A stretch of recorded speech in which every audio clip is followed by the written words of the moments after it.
Hello and welcome to Saki Tech. In today's video, I will show you guys some HTC One tips and tricks that I learned through the course of my using this smartphone over a month. Now, I enjoy learning anything new about this phone all the time. So I'd like to share my findings of these tricks with you guys. Now, they're not top secret tricks, but I guarantee you have not heard some of these cool tricks. So let's dive in. Okay, so when you have the lock screen and the home screen set up, when you power on your phone, what you get is the lock screen, and then you have a background picture, and when you unlock your phone, you go to your home screen that you have set up, and then you have the same background picture. What if you want to change the background pictures on the lock screen and the home screen? It's very easy. You go to Settings, you go to Personalize, and then you go to Lock Screen Style. Okay, and when you are here on this option, you get a bunch of different options. When you're in this Wallpaper Current option, click Settings, and then say Use Custom Wallpaper.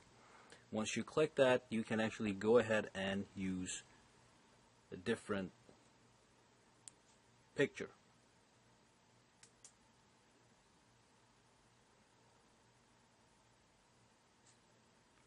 So now when I turn my phone off and on, I get a different picture on the lock screen. When I unlock it, I go to my home screen wallpaper. Now, while we're talking about home screens, let me just let you know real quick.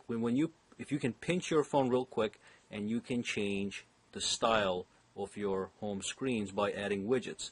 At the same time, you can change your default home screen. It does not have to be blink feed.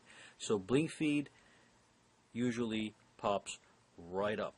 Okay, so you turn off your phone, you turn it on, you unlock it, and boom, you got blink feed. It's kind of annoying sometimes. Okay, so what you want to do is you want to pinch anywhere, and whatever screen you want, you hold and press, and you drag it to Set as Home option on the top, and that becomes your home screen, and you see a tiny little icon that has a home symbol. Now, while we are talking about the home screens, let's talk about the dock here. What if you want to remove some of the icons or replace some of the icons here? If you merely take this and drag and drop it to desktop, it goes to the desktop, but it stays on the dock as well. You want to get it off the dock. So what you want to do is, let's take this off first. You want to go to your app drawer. When you go to your app drawer, you can actually remove stuff. Okay, so they actually come off. And to put it back, you just grab one of these guys and you put it right back on top of it. And if you want to create a folder, you drag another app and you put it on one of the apps. Oops, let's do it this way. And that creates a folder. Okay, so that's how you change the dock layout. The other option is, the other tip I want to give you is about text messages. When you go into your text messages and you go into one of them, you get a basic background. You can actually change the background layout to a custom wallpaper or some customized color schemes that the HTC One comes with. What you do is you go to main screen and you tap Settings. So click Settings right here and then go to General, and at the bottom here you get to choose from colors. So you can pick all these different color schemes. So if I pick this one and I go back, now I've got a brand new color scheme. I can also change the background image. So if I go here and I type Settings, General, all the way at the bottom, I can tap Background, and from here I can tap this and I can choose a pretty little background to use with my text messages. Next, I'm going to show you two features at once.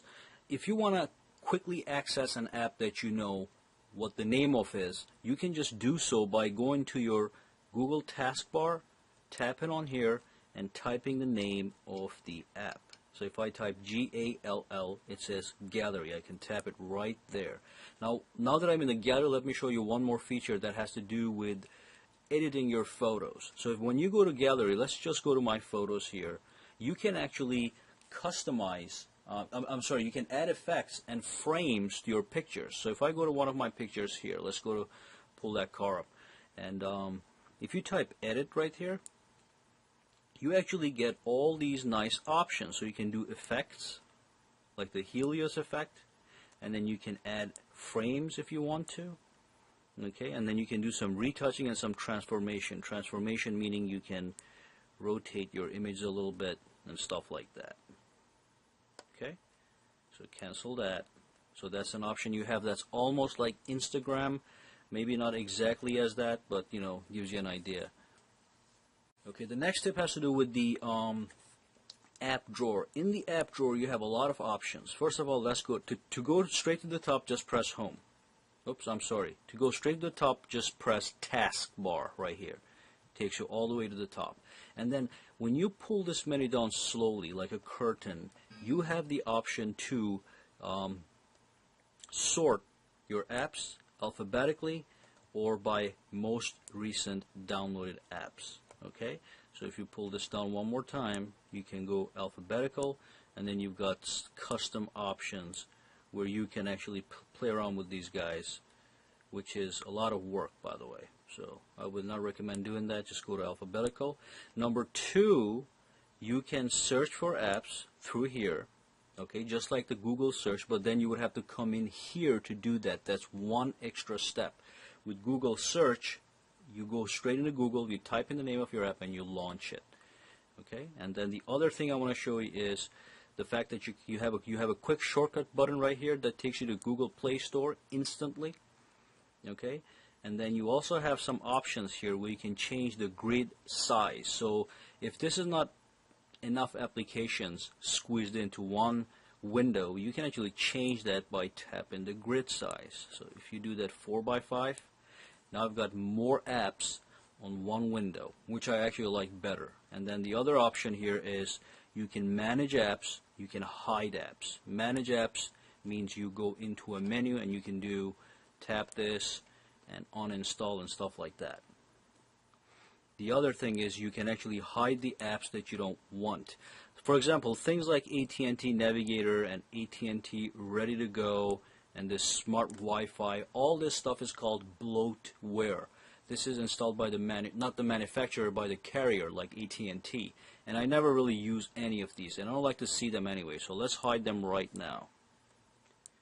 So less room is being taken in your app tray.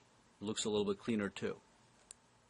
Then a couple things in the blink feed. If you go to blink feed, and let's say you swiped all the way down, and you want to go to top right away. Normally you can press home screen as long as blink feed is set as the default home screen. If I press it now, it's going to take it to my default home screen. The other way is if you're all the way at the bottom, you just tap the status bar up here, takes you straight to the top. While we are in blink feed, what you can do is you can pull blink feed down, and then you're revealed with this little menu. So from here you can choose what news or what stuff like Twitter or Facebook you want fed to you on blink feed. So from here I can tap Engadget, so that's going to make sure I only get news from Engadget. And then when I pull it down again, I can search the news. This does not search the apps. I wish it did, but it does not. This searches the news that you're being fed. And then this one right here, you can actually use this to post quickly to Twitter as long as you have your Twitter account activated. If you have your Facebook account activated, you can have that show up here too.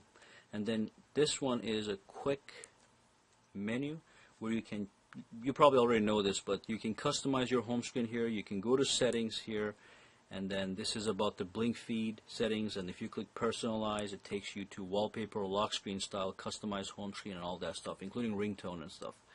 So let's go back out there. So remember, you can pull out the menu slowly down to reveal that menu. Now you can reveal that menu anywhere in blink feed. If you go all the way down here, you tap this and slowly pull down and release, and that menu appears right there from anywhere.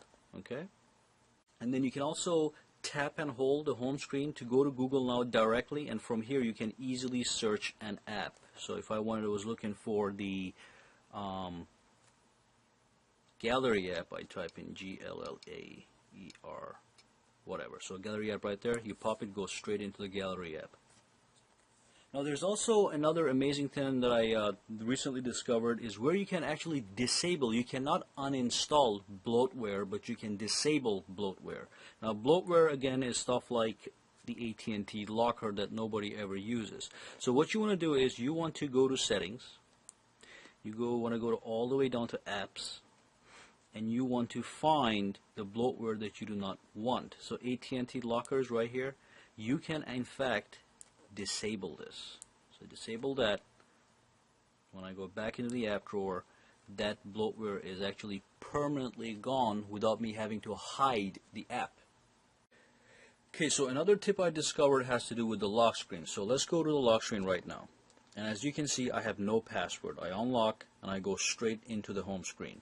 So if I wanted to access my notifications tab from the lock screen, as long as I don't have a password or any other locking mechanism security thing set up, I can access my notifications bar right through here. And I love that because if I get a phone call or an email or a missed text message, I can just tap that, look at it to see if it's important. If it's not important, I just can go back to do whatever I'm doing. And one more thing about the lock screen. If you're in the lock screen, you can actually swipe anywhere to unlock. Okay, so you don't have to swipe that little lock button from bottom to top to unlock the screen. Okay, so one more thing about the lock screen. As long as you haven't enabled a password or a PIN number to lock your phone, you can access any app from the app drawer by swiping it upwards. If you do have a security lock enabled, you will only be able to access the camera function for quick access shots. Everything else, including the notifications bar, will be inaccessible. So there's a lot of limitations when you have a security lock enabled. Okay, so that brings us to the end of this video. I don't know how many tips and tricks I shared with you guys, but it doesn't really matter what the number is. They're all good and useful. Now, if you like this video, give me a thumbs up. I truly appreciate that. And subscribe to my channel for more videos to come. You can follow me on Twitter. You can like me on Facebook. I'm going to put all the links in the description below. And thank you for watching this video. Have a good night.